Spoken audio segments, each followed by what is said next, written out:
Hello students, आज का जो टॉपिक है अपना, ये आपको पता है, अगर आप अभी अभी आपने 12th क्लास की है पास और कॉलेज में एडमिशन के लिए आप देख रहे हो, तो हरियाणा में जो गवर्नमेंट कॉलेज के और प्राइवेट कॉलेज हैं उनके एडमिशन के लिए शेड्यूल है ना, हरियाणा गवर्नमेंट ने DGHE की तरफ से डिक्लेयर हो गया है। और जिन्होंने भी बच्चों ने 12th क्लास करी है और वो आगे अपनी रेगुलर स्टडी कॉलेज से करना चाहते हैं, तो ये वीडियो उनके लिए बड़ी इंपॉर्टेंट है। बड़ा ध्यान से सुने, कुछ डाउट है तो आप बाद में वो पूछ भी सकते हो, उस डाउट का हम रिप्लाई देंगे। अब जो फॉर्म का जो शेड्यूल है 7 मई से अप्लाई होने शुरू हो जाएंगे और 31 मई तक आपके अप्लाई होंगे। ठीक है, इंट्रेंस एग्जाम कोई नहीं होता, जो आपके +2 के मार्क्स हैं उन्हीं के बेस पे एडमिशन होते हैं। आपका एडमिशन है जो 3 जून से स्टार्ट हो जाएगा। 2 जून मतलब मेरिट लिस्ट आएगी और उसके बाद आप फीस अप्लाई कर सकते हो। 2 दिन आपको मिलते हैं, उसके बाद फिर नेक्स्ट लिस्ट आ जाती है, फिर आपको फीस सबमिट करने का मौका नहीं मिलता।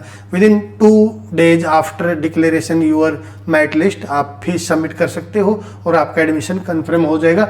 उसके बाद डॉक्यूमेंट वेरिफिकेशन के लिए आपको कॉलेज में बुलाया जाएगा और आप कॉलेज में अपने आप भी जा सकते हो, या फिर आपको कॉलेज की तरफ से कॉल आ जाएगी अपने ओरिजिनल डॉक्यूमेंट्स लेकर, और सब डॉक्यूमेंट्स की एक फोटो स्टेट लेकर आप वहाँ जाओगे तो आपकी वेरिफिकेशन हो जाएगी और आपका एडमिशन श्योर हो जाएगा। पहले प्रोविजनल एडमिशन होता है आपका शुरू में। उसके लिए करना, आपने फॉर्म ऑनलाइन अप्लाई करना है। अप्लाई करने के बाद आपने अपना रूटीन में चेक करना है, क्योंकि वो अप्लाई होने के बाद हमारे पास आता है कॉलेज में और वो वेरिफिकेशन के लिए चला जाता है, और जब कॉलेज उसको वेरीफाई कर देगा तब आपका वो कन्फर्मेशन दिखा देगा कि आपका वेरीफाइड हो चुका है। फिर आपने कुछ नहीं करना, जस्ट वेट करना है, मेरिट लिस्ट आ जाएगी और मेरिट लिस्ट के बाद आपने फीस जमा करवानी है। और जो बच्चे अभी 12th करी है, क्योंकि कॉलेज को के बारे में उनकी जानकारी ज़्यादा नहीं होती, तो वो कोर्सेज देखते हैं। तो अभी जो फॉर्म आए वो केवल ग्रेजुएशन लेवल के आए हैं, UG के कोर्स आए। PG के फॉर्म बाद में आएंगे, जून में जब आएंगे तब हम उसकी वीडियो बना देंगे। अभी जो क्लास आप सेलेक्ट कर सकते हो वो क्लास आपकी है BA honours, simple BA, BSc, BBA, BCA या कोई प्रकार के और पर्टिकुलर कॉलेज में मिल जाएंगे। तो जब आप कॉलेज सेलेक्ट करो, जिस भी कॉलेज में आप एडमिशन लेना चाहते हो, जब वो कॉलेज आप सेलेक्ट करोगे तो कॉलेज सेलेक्ट करने के बाद आपको क्लासेस सेलेक्ट करने का भी ऑप्शन आ जाएगा, कोर्स सेलेक्ट करने का ऑप्शन आ जाएगा, किस कोर्स में लेना चाहते हो। तो कोर्सेज के बारे में मैं बता देता हूँ, क्योंकि अभी हर कॉलेज में NEP है तो उसके अकॉर्डिंग ही कोर्सेज सेलेक्ट करने हैं। तो आप जैसे BSc या BA ऑनर्स करना चाहते हो, ऑनर्स का मतलब जिसमें आपका एक ही सब्जेक्ट मेजर में चलेगा, मेन सब्जेक्ट एक होगा, बाकी साइड सब्जेक्ट हो जाएंगे, लेकिन मेन एक ही होगा। तो उसको NEP में पहले उसको ऑनर्स बोलते थे, बट NEP में इसको सिंगल मेजर बोला जाता है।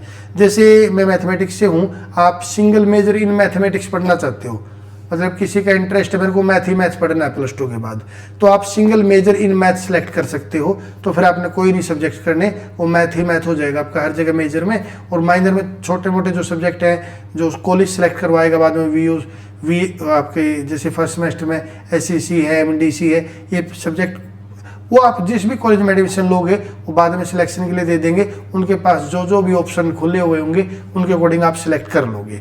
AEC है, SC है, SEC है, वो सब्जेक्ट बाद की बात है। मेन बात है ऑनर्स में, अगर आप BSc करना चाहते हो तो BSc आपके 2 ऑप्शन आएंगे, BSc इन फिजिकल साइंस और BSc इन लाइफ साइंस। अगर BSc इन फिजिकल साइंस यानी कि जिसको आप +2 लेवल पे BSc नॉन मेडिकल बोल सकते हो, मतलब जिसको नॉन मेडिकल बोलते थे, BSc इन फिजिकल साइंस। और दूसरा है BSc इन लाइफ साइंस, जिसको +2 में आप मेडिकल साइड बोलते हो। तो मेडिकल साइड में करते हैं तो उसके अकॉर्डिंग सब्जेक्ट सिलेक्ट कर लेना, वहाँ भी बहुत सारे सब्जेक्ट के ऑप्शन मिलेंगे आपको। Major subject, minor subject select करने होंगे। 3 मेजर होते हैं, 1 माइनर होता है। और अगर आपको BSc फिजिकल साइंस करना तो वहाँ भी मेजर और माइनर सब्जेक्ट आपको सिलेक्ट करने होंगे, जो भी आपकी अच्छी चॉइस है, या जिस कॉलेज में जो भी सब्जेक्ट उपलब्ध है वो आपको ऑप्शन में दिख जाएगा, उनको आप सिलेक्ट कर लेना और सिलेक्ट करके आपने फॉर्म सबमिट कर देना है। और फिर 2 जून को आपकी लिस्ट आ जाएगी, 3 जून से आपके एडमिशन शुरू हो जाएंगे।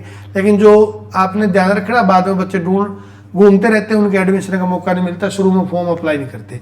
आप शुरू में ही अपनी सीट सेव कर लो, जिस भी कॉलेज में आपने एडमिशन लेना उस कॉलेज को सिलेक्ट करके आप फॉर्म अप्लाई कर दो। और जो भी कोर्स लेना है, किसी भी कोर्स की जानकारी मैंने मैक्सिमम बता दी कि कोर्स सेलेक्ट कैसे होता है। मेजर जैसे BA करनी किसी को, सिंपल BA, तो मेजर में 3 सब्जेक्ट लेने होते हैं, 1 माइनर लेना होता है। मेजर का मतलब होता है जो आपको पूरी 3 साल पढ़ने, जो मेन पेपर है।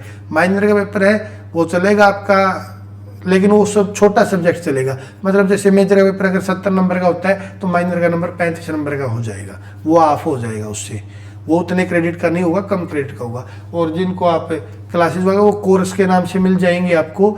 और मैंने बता दिया बीएससी में ज़्यादा कन्फ्यूजन होती है, तो बीएससी इन फिजिकल साइंस मतलब जिसको आप non medical, BSc in life science मतलब जिसको आप मेडिकल मानते हो। तो +2 का जो भी स्टूडेंट है जल्दी से जल्दी फॉर्म अप्लाई कर दे। फिर भी फॉर्म भरने में या किसी चीज़ में कोई दिक्कत हो तो आप कमेंट में बता देना, हम नेक्स्ट वीडियो बनाएंगे। थैंक यू बच्चों, आपको वीडियो कैसी लगी ये ज़रूर बताना।